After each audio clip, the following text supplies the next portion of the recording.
إذ جعلنا البيت مثابة للناس وأمنا واتخذوا من مقام إبراهيم مصلى وعهدنا إلى إبراهيم وإسماعيل أن طهرا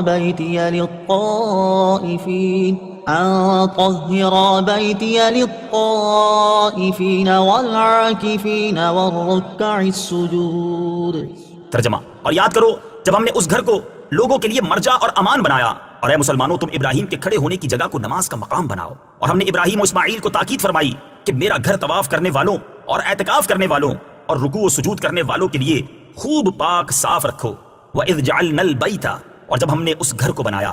تفسیر صراط الجنان میں ہے بیت سے کعبہ شریف مراد ہے، اور اس میں تمام حرم شریف داخل ہے. مثابہ سے مراد بار بار لوٹنے کی جگہ ہے. یہاں مسلمان بار بار لوٹ کر حج، عمرہ و زیارت کے لیے جاتے ہیں، اور جو نہ جا سکے وہ اس کی تمنا ضرور کرتے ہیں. اور امن بنانے سے یہ مراد ہے کہ حرم کعبہ میں قتل و غارت حرام ہے، یا یہ کہ وہاں شکار تک کو امن ہے. یہاں تک کہ حرم شریف میں شیر بھیڑیے بھی شکار کا پیچھا نہیں کرتے بلکہ چھوڑ کر لوٹ جاتے ہیں. ایک قول یہ ہے کہ مومن اس میں داخل ہو کر عذاب سے معمون ہو جاتا ہے. حرم کو حرم اس لیے کہا جاتا ہے کہ اس میں قتل، ظلم اور شکار حرام و ممنوع ہے. اگر کوئی مجرم بھی داخل ہو جائے تو وہاں اسے کچھ نہ کہا جائے گا. وَاتَّخِذُوا مِن مَّقَامِ إِبْرَاهِيمَ مُصَلًّى، اور تم ابراہیم کے کھڑے ہونے کی جگہ کو نماز کا مقام بناؤ. تفسیر صراط الجنان میں ہے مقام ابراہیم وہ پتھر ہے جس پر کھڑے ہو کر حضرت ابراہیم علیہ السلام نے کعبہ معظمہ کی تعمیر فرمائی، اور اس میں آپ کے قدم مبارک کا نشان تھا. اسے نماز کا مقام بنانا مستحب ہے. ایک قول یہ بھی ہے کہ اس نماز سے طواف کے بعد پڑھی جانے والی 2 واجب رکعتیں مراد ہیں. انبیاء علیہ السلام سے نسبت کی برکت.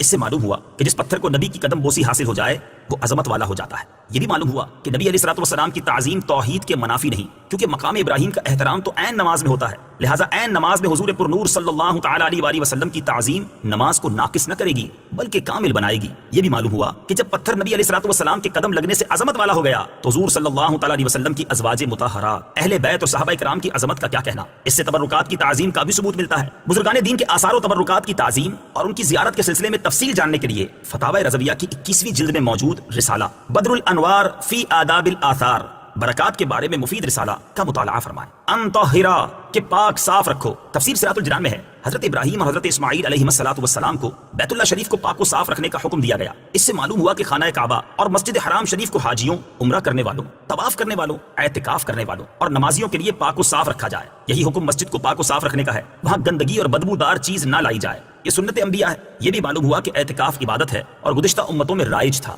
نیز پچھلی امتوں کی نمازوں میں رکوع سجود دونوں تھے. یہ بھی معلوم ہوا کہ مسجدوں کا متولی ہونا چاہیے اور متولی صالح انسان اور مسجد کی صحیح خدمت کرنے والا. وَإِذْ قَالَ إِبْرَاهِيمُ رَبِّ اجْعَلْ هَذَا بَلَدًا آمِنًا وَارْزُقْ أَهْلَهُ مِنَ الثَّمَرَاتِ مَنْ آمَنَ مِنْهُمْ بِاللَّهِ وَالْيَوْمِ الْآخِرِ قَالَ وَمَنْ كَفَرَ فَأُمَتِّعُهُ قَلِيلًا ثُمَّ أَضْطَرُّهُ إِلَى عَذَابِ النَّارِ وَبِئْسَ الْمَصِيرُ. ترجمہ: اور یاد کرو جب ابراہیم نے عرض کی اے میرے رب اس شہر کو امن والا بنا دے اور اس میں رہنے والے جو اللہ اور آخرت کے دن پر ایمان رکھتے ہوں انہیں مختلف پھلوں کا رزق عطا فرما. اللہ نے فرمایا اور جو کافر ہو تو میں اسے بھی تھوڑی سی مدت کے لیے نفع اٹھانے دوں گا، پھر اسے دوزخ کے عذاب کی طرف مجبور کر دوں گا اور وہ پلٹنے کی بہت بری جگہ ہے. وَإِذْ قَالَ إِبْرَاهِيمُ، اور جب ابراہیم نے کہا. تفسیر صراط الجنان میں ہے حضرت ابراہیم علیہ السلام نے تعمیر کعبہ کے بعد متعدد دعائیں مانگی. اس سے معلوم ہوا کہ نیکی کر کے قبولیت کی دعا کرنا سنت خلیل ہے. حضرت ابراہیم علیہ السلام نے اولاد کے لیے امامت مانگی تھی تو فرمایا گیا کہ ظالموں کو نہیں ملے گی. اس لیے حضرت ابراہیم علیہ السلام نے بعد میں جب یہ دعا کی تو اس میں مومنین کو خاص فرمایا کہ مومنوں کو رزق دے، اور یہی ادب کا تقاضا تھا. اللہ تعالیٰ نے کرم کیا، دعا قبول فرمائی اور ارشاد فرمایا کہ رزق سب کو دیا جائے گا، مومن کو بھی اور کافر کو بھی، لیکن کافر کا رزق تھوڑا ہے، یعنی صرف دنیاوی زندگی میں اسے ملے گا. حضرت ابراہیم علیہ السلام نے خانہ کعبہ کے لیے رزق کی فراوانی کی دعا مانگی تھی. اس دعا کی قبولیت ہر شخص اپنی آنکھوں سے دیکھ سکتا ہے کہ دنیا بھر کے پھل اور کھانے یہاں بکثرت ملتے ہیں. وَإِذْ يَرْفَعُ إِبْرَاهِيمُ